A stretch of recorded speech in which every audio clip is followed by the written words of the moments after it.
আসসালামু আলাইকুম রহমতুল্লাহ বরকাত।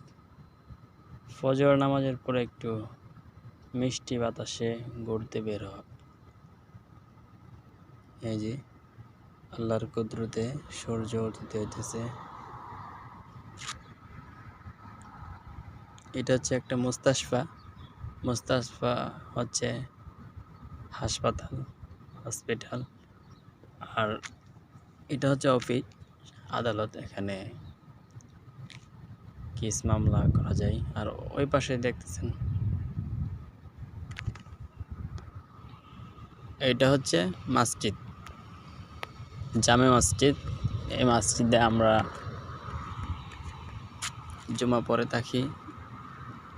আর যেসব দোকানে থাকি ওই সময় আমাদের দোকানের পাশে মসজিদ আছে। আর এটা হচ্ছে আমাদের বাসা। এই যে 1 2 3 তলা, অর্ধেকটা ছাদ, অর্ধেকটা ফ্লোর আছে পিছনের দিকে। 4 তলাতে থাকি। আর এটা হচ্ছে এটা হলো পাহাড়টা ওই পাশে অফিস আছে। এটা হচ্ছে কোম্পানির নামে।